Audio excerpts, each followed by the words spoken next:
வணக்கம் நண்பர்களே. கடந்த ஆகஸ்ட் மாதத்தில் வங்கதேசத்தில் நடந்த மாணவர் போராட்டம் வன்முறையில் முடிந்தது.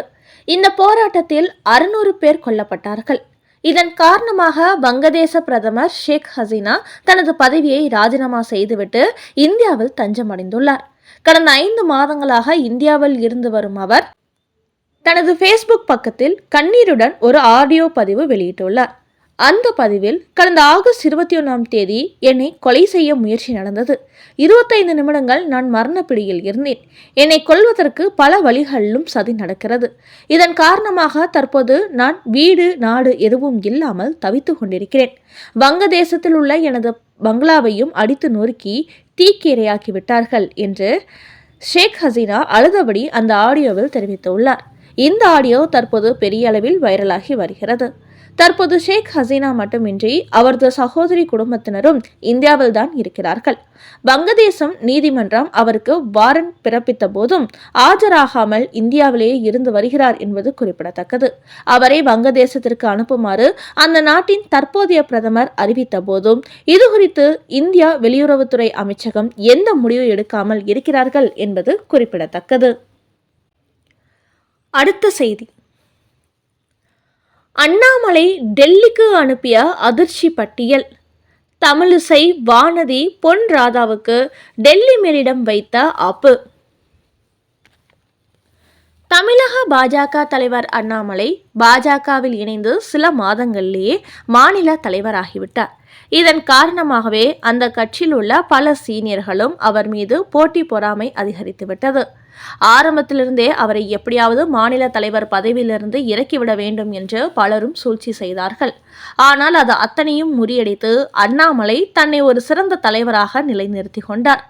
அதோடு 3% வாக்கு வங்கி இருந்த பாஜகவின் வாக்கு வங்கி 18.5% உயர்த்தி டெல்லி மேலிடத்தின் அபிமானத்தை பெற்றார். என்றாலும் அண்ணாமலைக்கு எதிரான கோஷ்டிகள் அவர் மீது ஏதாவது ஒரு வகையில் குற்றச்சாட்டுகளை டெல்லி மேலிடத்திற்கு அனுப்புவதை வாடிக்கையாக வைத்துள்ளார்கள். அந்த வகையில் அவரது 3 ஆண்டு பதவிக்காலம் முடிந்துவிட்டதால் மீண்டும் அவரை பாஜகவின் தலைவராக தொடரவிடக் கூடாது என்பதற்காகவே தமிழிசை சவுந்தரராஜன், வானதி சீனிவாசன், நயினார் நாகேந்திரன், பொன் ராதாகிருஷ்ணன் உள்ளிட்ட பலரும் அண்ணாமலை குறித்து அடுக்கடுக்கான புகார்களை டெல்லியில் தெரிவித்துள்ளார்கள். அதோடு மாநில தலைவர் பதவியை தாங்கள் கைப்பற்றவும் இவர்கள் 4 பேருமே தீவிரம் காட்டி வந்தார்கள். என்றாலும் பாஜக மேலிடம் அவர்கள் சொன்ன குற்றச்சாட்டுகளை ஏற்கவில்லை. அண்ணாமலையை பொறுத்தவரை பிரதமர் மோடி, அமித்ஷா ஆகியோரிடத்தில் மிக நெருக்கமாக இருந்து வருவதால் தமிழ்நாட்டு அரசியல் நிலவரத்தை அவர்களிடத்தில் நேரடியாகவே தெரிவித்து வருகிறார். அதன் காரணமாகவே அவர் மீது இவர்கள் வைத்த குற்றச்சாட்டுகள் டெல்லி மேலிடத்தில் ஈடுபடவில்லை.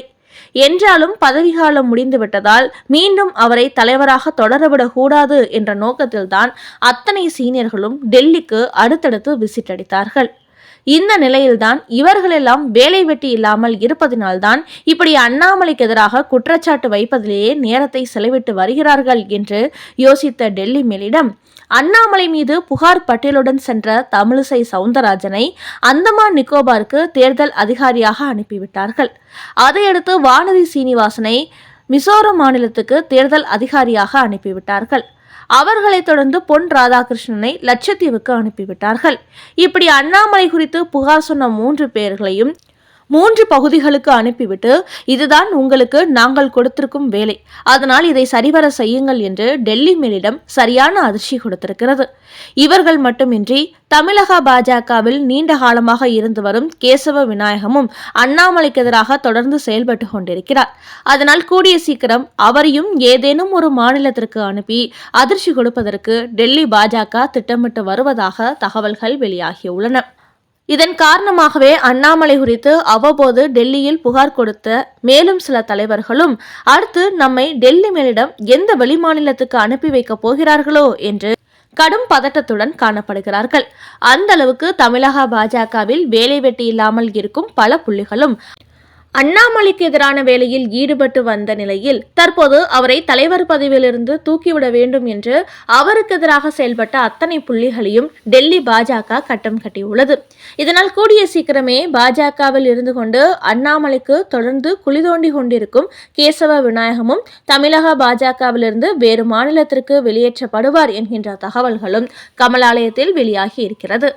அதோடு மத்திய அமைச்சர் கிஷன் ரெட்டி தமிழக பாஜக அலுவலகத்தில் அடுத்த தலைவர் குறித்து ஆலோசனையில் ஈடுபட்டு வந்த போதும் தமிழகத்தை பொறுத்தவரை மீண்டும் அண்ணாமலைதான் தலைவர் என்பதை பிரதமர் மோடி, அமித்ஷா ஆகியோர் தெரிவித்துவிட்டதால் அண்ணாமலையின் செயல்பாடுகள் எப்படி உள்ளது என்பது குறித்து ஒரு அறிக்கையை மட்டும் கிஷன் ரெட்டி தற்போது தயார் செய்து கொண்டு இருப்பதாக தகவல்கள் வெளியாகியுள்ளன.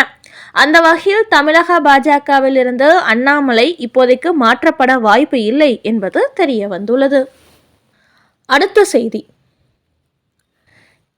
ராஜா எழுதியதாக வைரலாகிய அண்ணாமலை குறித்த போலி கடிதம், கமிஷனர் ஆபீஸ்க்கு போன புகார்.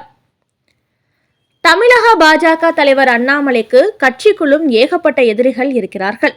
கட்சியை தாண்டி வெளியிலும் திமுக மற்றும் அதன் கூட்டணி கட்சிகள், அதிமுக என பல கட்சிகளும் அவருக்கு எதிராக செயல்படுகிறார்கள். அவரை பற்றி அவதூறு செய்திகள் வெளியிடுவதை வாடிக்கையாக வைத்திருக்கிறார்கள். இந்த நிலையில்தான் கடந்த சில தினங்களாக அண்ணாமலை குறித்து ராஜா டெல்லிக்கு ஒரு புகார் கடிதம் எழுதியதாக தற்போது அதிமுகவில் இருக்கும் காயத்ரி ரகுராம், அதே கட்சியை சார்ந்த வினோதினி மற்றும் காங்கிரஸ் கட்சியை சார்ந்த திவ்யா உள்ளிட்ட பலரும் சோசியல் மீடியாவில் அந்த கடிதத்தை வைரலாக்கி உள்ளார்கள். இது பாஜகவின் கவனத்திற்கு வந்ததை அடுத்து ராஜா கடும் அதிர்ச்சி அடைந்தார்.